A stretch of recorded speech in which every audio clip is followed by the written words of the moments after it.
Eu era coveiro há mais de 20 anos. Já tinha enterrado gente de todo tipo, velhos, crianças, até gente que ninguém aparecia para chorar. Mas nunca vou esquecer daquela tarde nublada. A última antes de eu pedir as contas e sumir da cidade. A noiva chegou dentro de um caixão branco. Aquilo me deu um arrepio estranho, diferente. Diziam que ela morreu na hora do sim, com o buquê ainda na mão e o vestido impecável. Coração parou do nada. Trágico. Mas o que me incomodava mesmo era o olhar dela, quer dizer, a foto no caixão.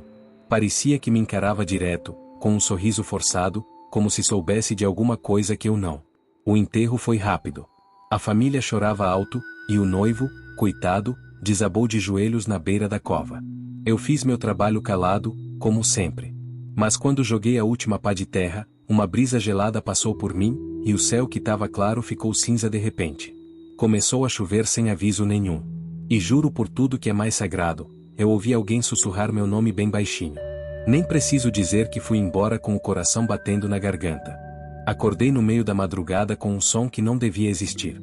Era como se alguém estivesse arranhando madeira, mas o som não vinha de dentro de casa. Vinha debaixo da terra. Tentei ignorar. Me convenci que era o vento, algum bicho, talvez. Mas o som ficou insistente, quase como se alguém estivesse batendo, pedindo para sair. Peguei minha lanterna, calcei as botas e fui até o cemitério. Era só uma quadra de distância da minha casa. Andei aquele caminho a vida inteira. Mas naquela noite, cada passo parecia pesado, como se algo me puxasse para trás. Quando cheguei, meu estômago embrulhou. O túmulo da noiva estava mexido. A terra que eu tinha nivelado com cuidado agora estava remexida, como se alguém tivesse cavado de dentro para fora. Mas não tinha marcas de pegadas. Só a terra revirada, e um cheiro forte de flores podres. A cruz de madeira ainda estava lá. Mas a foto da noiva, aquela que me encarava, sumiu. O espaço onde ela estava presa estava vazio, com os pregos tortos, como se alguém tivesse arrancado. Fiquei parado ali, tremendo, sentindo que não estava sozinho. E aí ouvi de novo, aquela voz fraca, feminina, sussurrando meu nome. Carlos, Carlos, você me enterrou viva. Saí correndo feito um condenado, sem olhar para trás. Passei o dia seguinte inteiro trancado em casa, sem coragem de voltar no cemitério. Não contei para ninguém. Se eu dissesse que uma noiva que enterrei apareceu chamando meu nome, iam dizer que eu estava ficando louco. Mas no fundo, eu já estava começando a acreditar nisso. No fim da tarde, ouvi um barulho do lado de fora. A varanda da minha casa tem uma velha cadeira de balanço, onde costumo sentar para fumar. Quando fui olhar pela janela, vi que a cadeira estava balançando, sozinha. E logo atrás dela, pendurado na beirada da telha, tinha algo que me fez congelar, um pedaço de véu branco, sujo de terra e sangue seco. Abri a porta devagar. No chão da varanda, tinha uma caixa pequena, de madeira antiga. Dentro, encontrei a foto da noiva. Aquela mesma, que tinha desaparecido do túmulo. Mas agora, ela sorria. Um sorriso que não existia antes. Atrás da foto, uma frase escrita à mão, com tinta escura e borrada: você me prometeu que ficaria até o fim. Naquela noite, as vozes voltaram.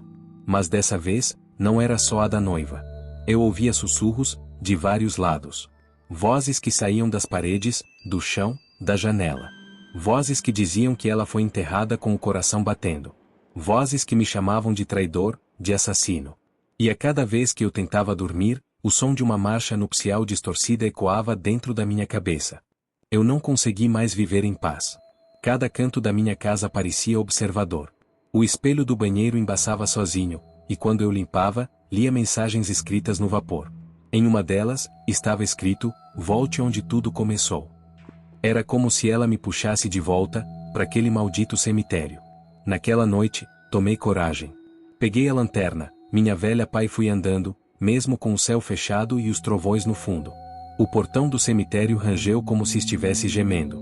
Fui direto até o túmulo onde a noiva havia sido enterrada. Mas o que encontrei me fez cair de joelhos. A sepultura estava aberta, escancarada. Sem tampa, sem caixão, sem nada. Só a cova funda, e marcas de unhas nas laterais, como se alguém tivesse tentado sair dali com as próprias mãos. O silêncio era mortal, até que ouvi um barulho atrás de mim. Quando me virei, não tinha ninguém. Mas senti a presença. Um frio subiu pelas minhas costas e, de repente, uma mão gelada tocou meu ombro. Virei com tudo, mas o cemitério ainda parecia vazio. O problema é que aquela mão, ela deixou marcas. 4 dedos finos, ossudos, impressos na minha pele, como se tivessem queimado a carne. Voltei para casa correndo, mas algo me dizia que aquela visita era só o começo. A noiva queria algo. E eu já não sabia mais se estava vivo, ou sendo arrastado pro lado de lá. Depois daquela noite, minha vida virou um inferno. Eu não dormia, não comia, não falava com mais ninguém. Só pensava nela. A noiva. A maldita noiva que não descansava. Comecei a ouvir vozes dentro da minha cabeça, e todas diziam a mesma coisa: você estava lá. Você viu. Você sabe. Então fui atrás da verdade. Vasculhei documentos antigos, arquivos da igreja, até que descobri o nome dela, Lucinda Carvalho, morta em 1972. Mas a parte que me gelou o sangue, foi o depoimento do padre que havia conduzido o casamento. Ele escreveu, numa carta encontrada anos depois, ela não morreu de infarto. Alguém desligou o respirador. O noivo não queria se casar com ela. Preferia vê-la morta do que no altar. E sabe quem era o noivo? Meu avô. Um homem respeitado na cidade, mas com um passado sujo que ficou enterrado junto com ela. Eu entendi, ali, que tudo estava ligado a mim. Que aquele espírito, aquela dor, aquele luto eterno, tinha caído sobre mim como herança maldita. Naquela mesma noite, acordei de sobressalto. A porta do meu quarto estava aberta. No batente, ela. De vestido branco, sujo de terra, os olhos vazios e o rosto coberto por um véu puído. Ela não falou, mas eu entendi. Ela queria justiça. Queria que eu pagasse, por algo que eu nunca fiz. Mas o sangue da minha família, era o mesmo que encharcava o vestido dela. Ela estendeu a mão. Fria, esquelética. E eu, segurei. Fui puxado para um lugar escuro. Um lugar que parecia fora do tempo. O último som que ouvi foi o sino da igreja tocando, como se o casamento estivesse prestes a começar de novo. Só que agora, eu era o noivo. Desde então, ninguém mais me viu. Mas às vezes, dizem que quando o vento passa pelo cemitério, é possível ouvir um sim sussurrado no altar.